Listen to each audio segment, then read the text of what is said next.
Chapter 1. Cold Open plus Greenwood Before the Fire. It started with the kind of silence that felt wrong. Not the peaceful kind. Not the kind chosen willingly. It was the kind that arrived after something had been taken, so fast the city itself did not yet know how to speak about it. In Tulsa, Oklahoma, there would be a morning like that.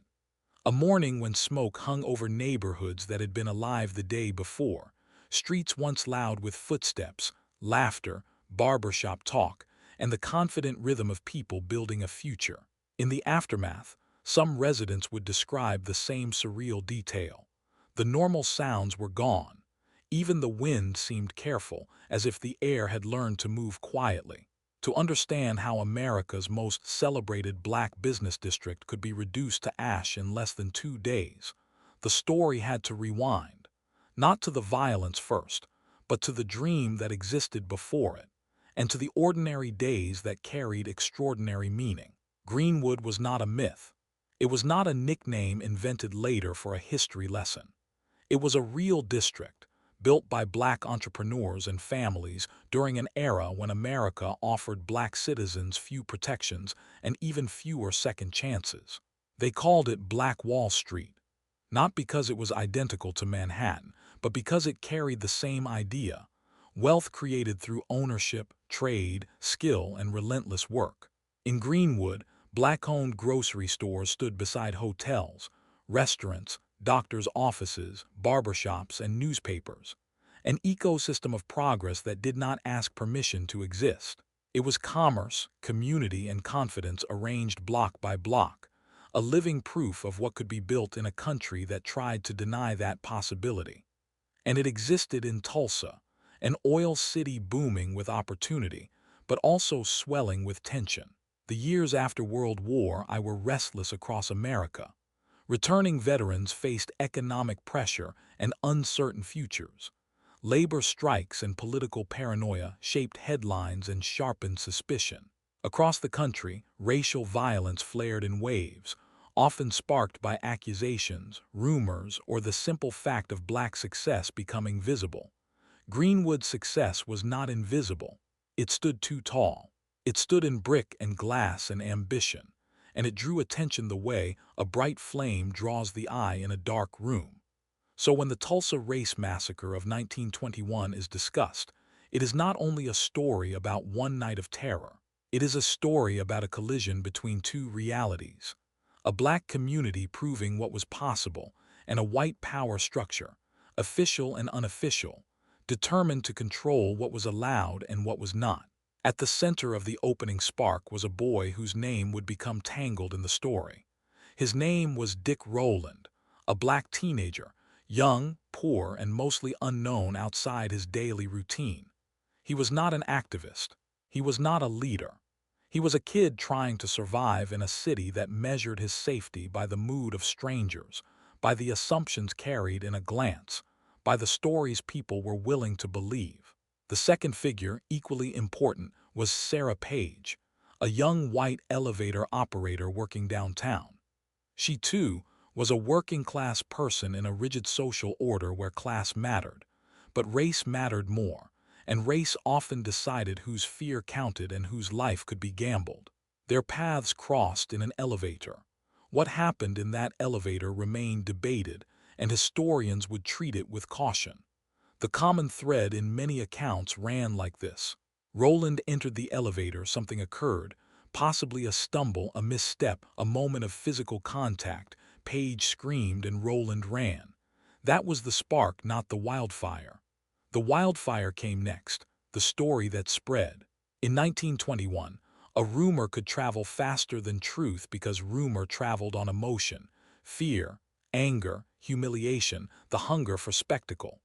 Newspapers were powerful, and some headlines did not merely report events. They shaped public appetite for what should happen next, and they taught crowds what kind of ending to demand. Dick Rowland was arrested. Almost immediately, Tulsa began to buzz with a word that hung over the South like a shadow: lynching. For black Tulsans, the fear was not abstract. Lynching was not a distant legend whispered from another generation.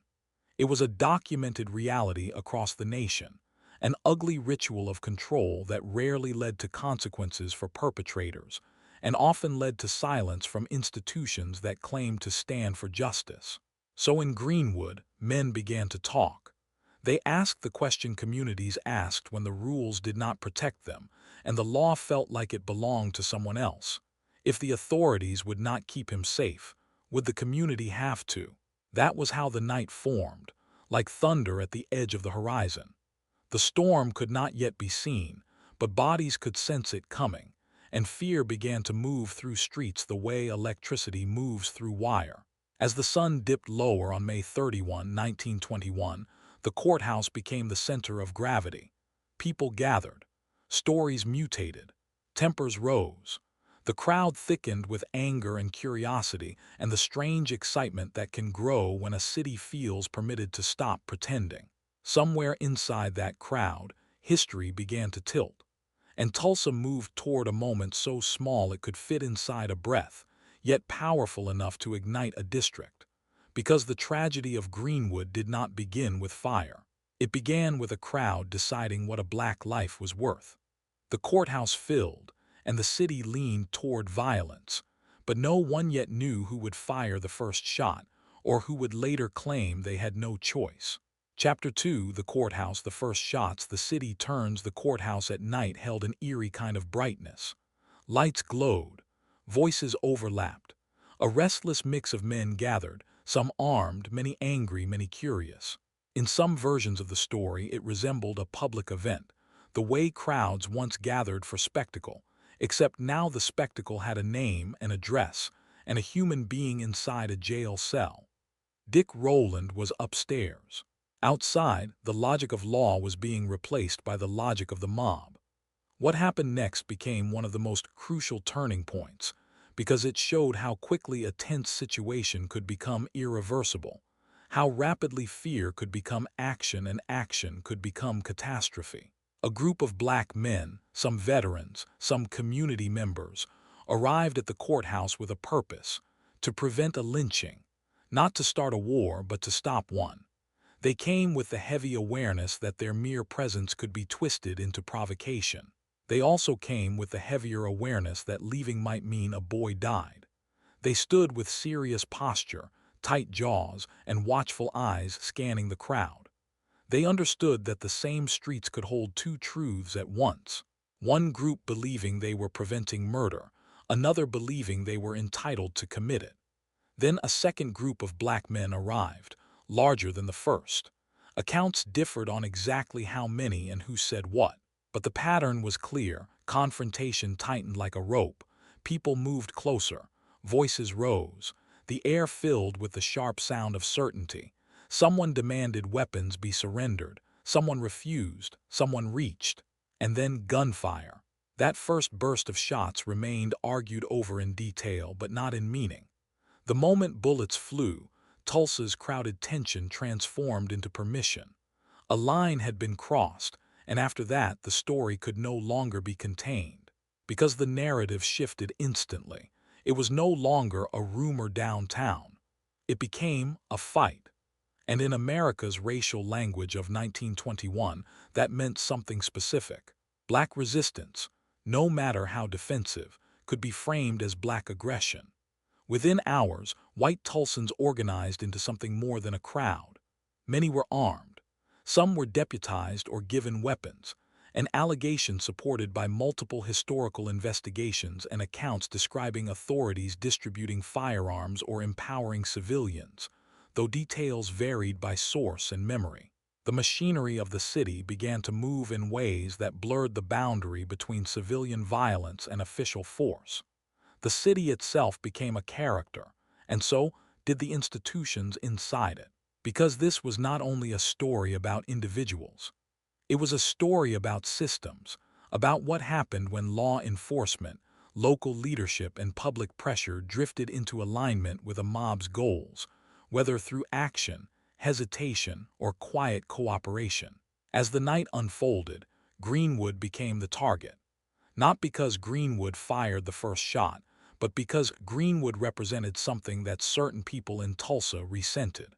Black independence, black ownership, black confidence that refused to bow. At that point, the story narrowed into the lives inside Greenwood, into the ordinary people who would become survivors, witnesses, and carriers of memory. A Greenwood resident could be imagined, Isaiah, not as a single historical person, but as a composite of documented survivor experiences. Isaiah was in his 20s or 30s. He worked long days. He was proud of his neighborhood. He knew every storefront by memory because each one was proof. People here had built something. Each brick was a statement. Each business sign was a refusal to disappear. He heard the news traveling like a pulse through the district. Trouble at the courthouse. Guns, crowds, a boy in danger. Then he heard something worse. White men were coming. At first it sounded impossible. Greenwood was a community. Families lived there. Children slept there. Churches stood there, and schools and shops, and the steady routines that made a neighborhood feel permanent. But history did not care what felt impossible. Before dawn, the attack escalated into widespread destruction, looting, arson, and violence across a large section of Greenwood. Many deaths occurred, but the exact number remained uncertain. Credible estimates often ranged from dozens to as many as 300, and the true toll might never be fully known. The uncertainty itself would become part of the wound, because numbers could be argued while lives were already gone. And as fires spread, something else happened, something that would spark debate a century later: airplanes. Eyewitnesses reported seeing planes above Greenwood. Some claimed shots were fired from the air, or incendiaries were dropped. Historians and the 2001 Commission-era research treated the idea cautiously. Planes were used for reconnaissance and observation, and while some aerial shooting or dropping of incendiaries was considered possible, evidence suggested it was limited and not the primary driver of the destruction. Still, the presence of planes became a symbol, an image that made the attack feel not merely chaotic but organized, as if the sky itself had joined the violence. This was how trauma worked. The mind clung to what felt most unbelievable: a neighborhood under smoke, gunfire, and above it, machines in the sky. As morning approached, Greenwood was not just being attacked, it was being erased. And afterward, many people would ask how it had been possible. How could so much happen in so little time? How could a district so alive be reduced so quickly? How could the city's center of commerce and law fail so completely? The answer was that violence did not require everyone to participate. It required enough people to act, and enough people with power to look away, hesitate, or quietly cooperate, while destruction moved forward like a tide. Dawn arrived, and Greenwood faced the largest wave yet, because daylight made it easier for destruction to look official, and made it harder for anyone to pretend they had not seen. Chapter 3: The Burn, the Detentions, and the Paper Trail. When daylight finally broke over Tulsa, it illuminated a scene that did not look like a riot. It looked like a district that had been targeted. Block after block, homes and businesses were destroyed. Thousands of black residents were displaced, many forced to flee with whatever they could carry. Reports described whole families moving through smoke with nothing but bundles in their arms and fear in their eyes. The streets held ash where doors had been, and charred outlines where lives had once fit neatly into rooms. This was the chapter where the scale of loss became undeniable, because Greenwood was not just shops. It was infrastructure: schools, churches, livelihoods, social networks. It was a community's entire operating system, its economy, its culture, its safety net, built under pressure and sustained by discipline. And then the story pivoted again, because after destruction came control. Historical accounts described black residents being rounded up and detained, often under the justification of restoring order.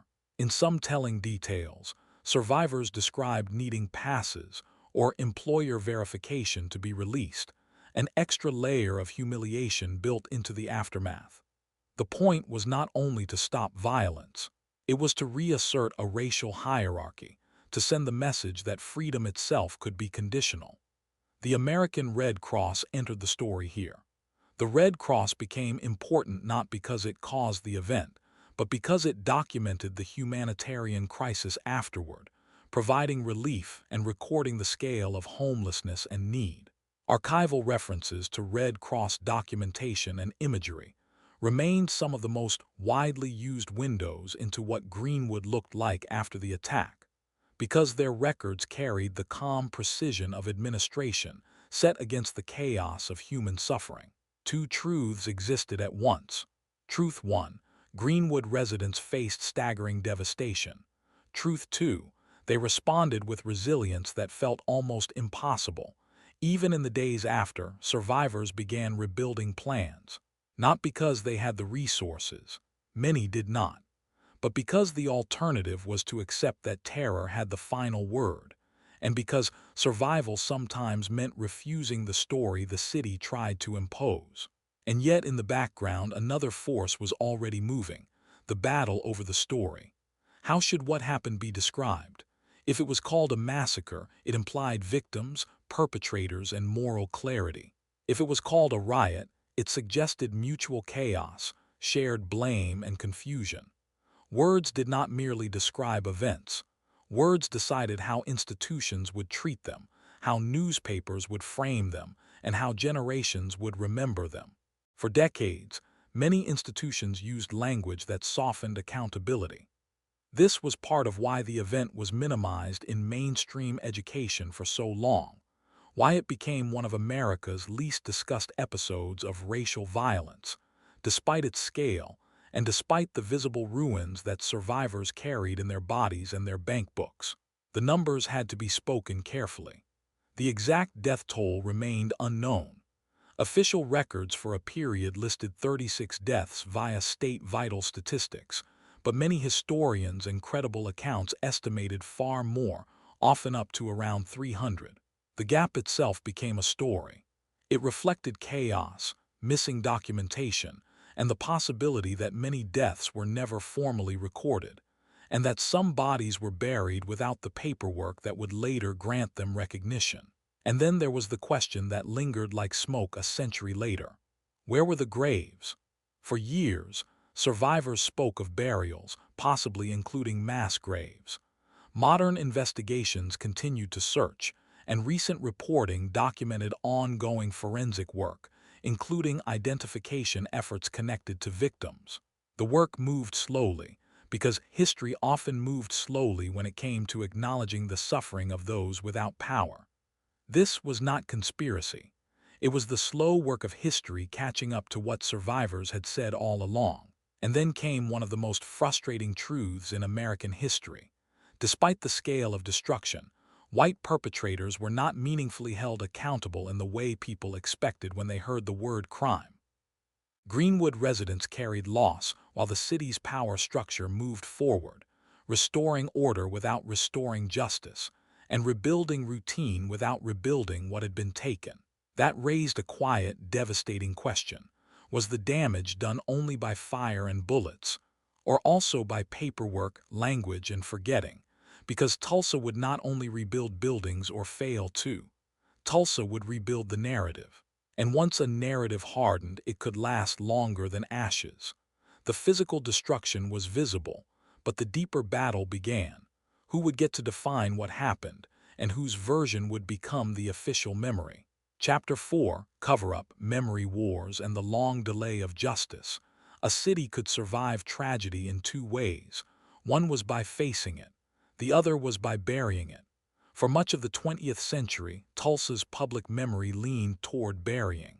Stories survived in families, whispered at dinner tables, carried in the way elders went quiet when certain streets came up, passed down in fragments that children learned to recognize by the heaviness in a voice. Official acknowledgement lagged behind what residents already knew, and behind what survivors had lived in their bones. That was not unusual in American history. What was unusual was the scale of the silence compared to the scale of the event. Why did it take so long? Part of the answer lived in power.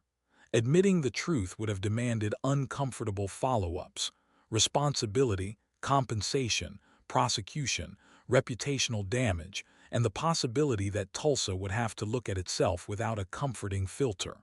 And part of the answer lived in language again. Riot became an umbrella term that blurred lines, making it easier for America to treat Greenwood as tragedy without accountability. It allowed institutions to speak softly and move on quickly.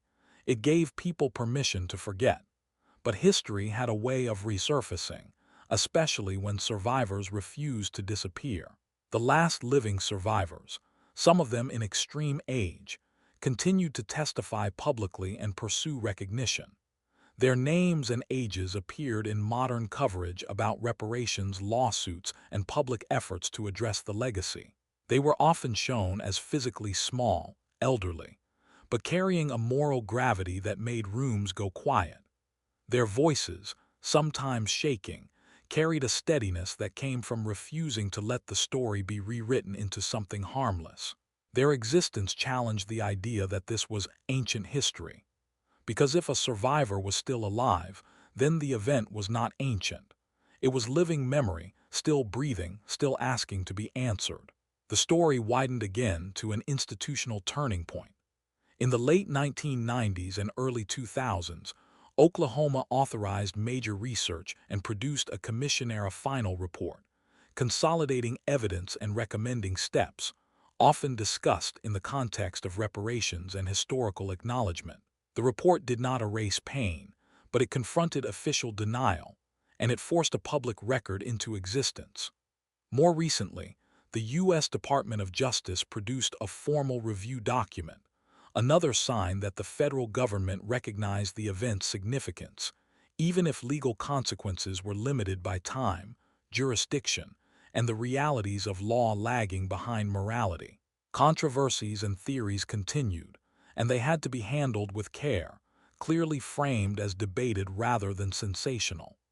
The airplane question, revisited, framed carefully, eyewitness testimony described aerial shooting and incendiaries, but historical researchers treated it cautiously. Planes were unquestionably present, and limited aerial attacks may have occurred, but evidence did not support a decisive air raid as the main driver of destruction.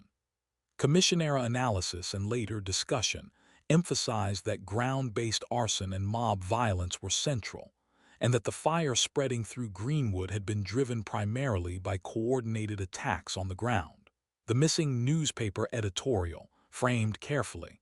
There was long-standing debate about whether a specific inflammatory editorial encouraged a lynching.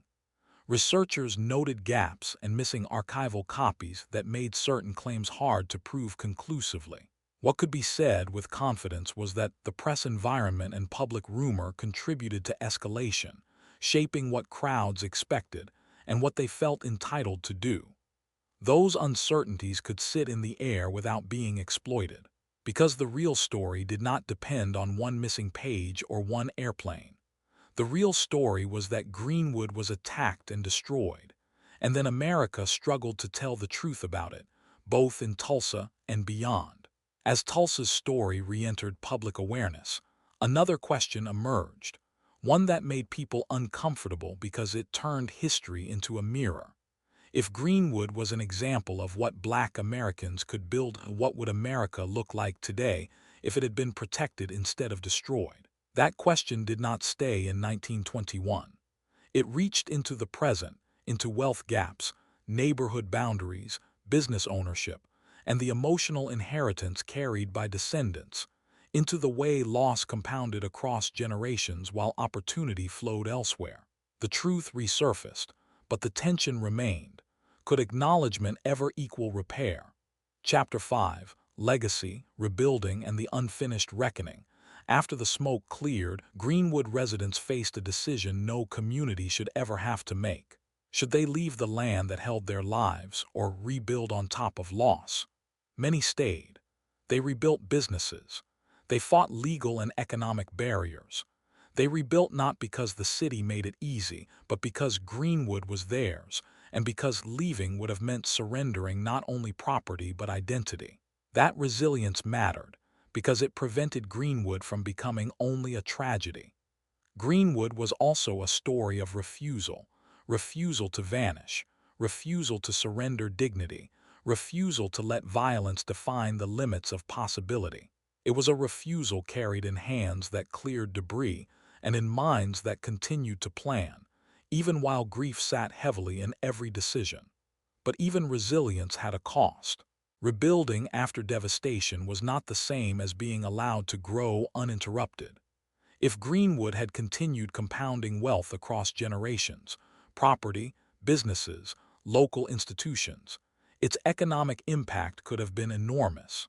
That was not speculation, it was basic economics. Ownership grew through time. Loss compounded too, and the destruction of accumulated capital did not end when the fires went out. The story returned to the modern era, where the past remained unfinished. In recent years, investigations into graves and victim identification continued, and at least one victim identification was reported through forensic and DNA-related work, bringing renewed attention and emotional weight to questions survivors had raised for decades. The ground itself became a witness, and each careful excavation carried the same message. The past was not done speaking. At the same time, reparations efforts faced legal obstacles, including court decisions about what kinds of claims could proceed under state law. Even when courts acknowledged the legitimacy of harm, legal frameworks did not always offer the remedy people expected, and time became both the enemy and the excuse. The modern conflict remained at the heart of the story. What did justice look like when the crime was old, but the consequences were current? Some argued justice was education, making sure the story was taught correctly and widely, refusing the old euphemisms and the old silences. Some argued it was investment, economic repair, community rebuilding, land and business support. Some argued it was a combination, truth, memory, policy, and material repair together, because symbolic acknowledgement without material change could feel like another kind of erasure. Tulsa became a symbol in a national conversation America still struggled to finish, because Greenwood was not destroyed by accident. It was destroyed by a blend of rumor, racism, and power, by the failure of systems to protect citizens equally, and by the willingness of enough people to exploit that failure. And when systems failed at that scale, the aftermath did not end when fires stopped. It continued in who inherited property, who inherited capital, who inherited safety, who inherited the benefit of the doubt. The story circled back to the beginning, that silence afterward, that wrong feeling calm. In that silence was not only grief. In that silence was the sound of a country deciding whether it could look directly at itself, whether it could admit that the damage had been real, and whether it could accept that the consequences were still here. A century later, Greenwood remained both a wound and a blueprint. A wound, because it showed how quickly success could be punished when prejudice was armed. A blueprint, because it proved what communities could build when given even a narrow space to breathe, even a small margin of safety, even a chance to compound ownership across time. And one more reality remained plain. The Tulsa Race Massacre was not only a black story. It was an American story about citizenship, protection, truth, and what happened when prosperity challenged a social order built on exclusion. And the implication that lingered at the end was unavoidable. If Greenwood could be destroyed in 18 hours, what did that say about how fragile progress was when it was not defended? The investigations continued, the debates continued, and the meaning of repair remained unsettled, still moving, still unresolved, still waiting for a nation to decide what truth required. Conclusion: Greenwood was built in a country that did not design itself to protect black prosperity. And yet it rose anyway, through entrepreneurship, community discipline, ambition, and a kind of hope that did not wait for permission. It rose through ownership and mutual support, through work that compounded into institutions, and through families who believed they deserved a future even when the surrounding world insisted otherwise. Then in 1921, it was attacked and nearly erased. The verified facts remained devastating. A white mob destroyed a large portion of Greenwood. Thousands were displaced. Deaths occurred on a scale that was still not precisely known, and for decades, the event was minimized, misnamed, or left out of mainstream public memory. The devastation was physical, but it was also economic and psychological losses that multiplied across generations, shaping lives long after the smoke cleared. But the story did not end in ash. It continued in rebuilding efforts, in survivors' testimony, in modern forensic work, and in ongoing debates about what accountability meant when time had already stolen the chance for ordinary justice. It continued in the records that existed and the records that did not, in the missing pages and the preserved photographs, in the remembered screams and the quiet that followed. It also continued in America's larger struggle with history, not just what happened, but how the story was told and who benefited from the version that was chosen. Because history was not only memory, history was policy, history was inheritance, history was the shape of neighborhoods and the size of opportunities. History was the difference between compounding wealth and compounding loss, between protection and vulnerability, between being seen as a citizen and being treated as a problem. So the Tulsa Race Massacre became more than an event. It became a test. Could a nation admit that progress was not simply slow, but sometimes intentionally sabotaged? Could a nation teach the story without flinching, without softening it into unrest, without turning victims into footnotes and perpetrators into shadows? And could a nation imagine repair as something more than apology, something that recognized that loss compounded, and so should restoration? If Greenwood showed what was possible, what responsibility did America have to rebuild what was taken, not just in Tulsa, but everywhere progress had been deliberately burned down? What do you think? Comment below and like, and subscribe for similar stories.